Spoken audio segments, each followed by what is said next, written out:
सुविधा शून्य, कर मात्र आभाळाला. तळोदा नगर परिषदेच्या घरपट्टी वाढी विरोधात जनतेचा संताप. 22 जूनला महाबैठकीचे आवाहन. नमस्कार, आपण पाहतात परिवर्तन 24 न्यूज.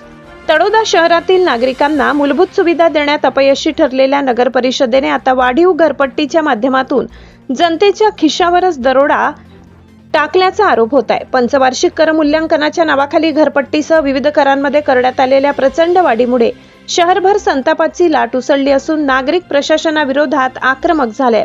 महागाई, बेरोजगारी आणि आर्थिक संकटाने होरपळणाऱ्या सामान्य नागरिकांच्या डोक्यावर आता वाढीव करांचे ओझे लादण्यात आले. खासगी कंपनीमार्फत करण्यात आलेल्या नव्या मोजमापानंतर अनेक घरांच्या करांमध्ये थेट अनेक पटीने वाढ झाल्याचे दिसून येत आहे. मालमत्ता करासोबत शिक्षण कर, अग्निशमन कर, वृक्ष कर, रोजगार हमी उपकर, उपभोक्ता शुल्क अशा विविध करांचा भडीमार करून नागरिकांची आर्थिक कोंडी केली जात असल्याची भावना व्यक्त होत आहे. विशेष म्हणजे तळोदा ही क दर्जाची नगर परिषद असताना शहरातील अनेक भागात रस्ते खड्डेमय आहेत, स्वच्छतेची बोंब आहे, सांडपाण्याच्या समस्या कायम आहेत, तर पाणी पुरवठाही अपुरा आहे.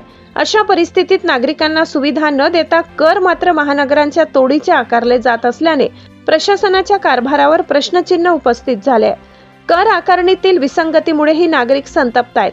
एकाच भागातील काही घरांना माफक तर काहींना हजारो रुपयांची घरपट्टी आकारण्यात आल्याने मूल्यांकनाचे निकष नेमके कोणते असा सवाल उपस्थित होत आहे.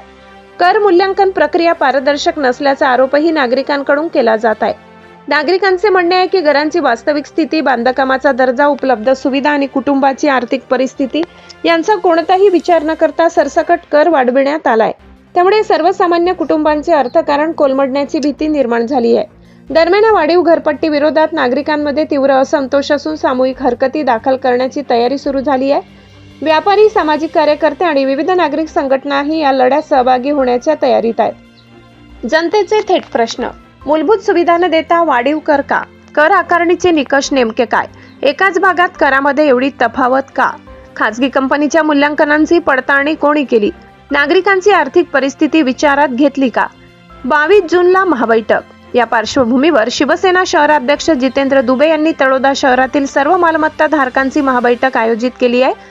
ही बैठक 22 जून रोजी सकाळी 10 वाजता बालाजीवाडा येथे होणार असून अन्यायकारक घरपट्टी विरोधात पुढील लढ्याची दिशा ठरविण्यात येणार आहे. तळोद्याला विकास नाही, सुविधा नाहीत, पण कर मात्र अव्वाच्या सव्वा. कराच्या नावाखाली सुरू असलेली नागरिकांची आर्थिक लूट तात्काळ थांबवावी, अन्यथा जन आंदोलन अटळ आहे असा इशारा संतप्त नागरिकांकडून देण्यात येत आहे. वाढीव घरपट्टीचा निर्णय तातडीने मागे न घेतल्यास तळोद्यात मोठ्या जन आक्रोशाची ठिणगी पडण्याची चिन्हे स्पष्ट दिसत असून नगर परिषदेविरोधातील असंतोष आता रस्त्यावर उतरण्याच्या तयारीत असल्याचे चित्र आहे. परिवर्तन 24 न्यूजचा सवाल: तळोदा नगर परिषद नागरिकांच्या खिशावर करांचा बोजा टाकण्याआधी शहरातील रस्ते, पाणीपुरवठा, स्वच्छता आणि इतर मूलभूत सुविधांची स्थिती सुधारण्यासाठी काय पावले उचलणार?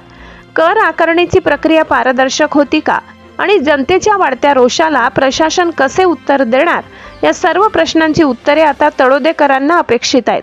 परिवर्तन 24 न्यूज या संपूर्ण प्रकरणावर लक्ष ठेवून असून नागरिकांच्या हक्कांशी संबंधित प्रत्येक घडामोडीवर बेधडकपणे आवाज उठवत राहणार आहे.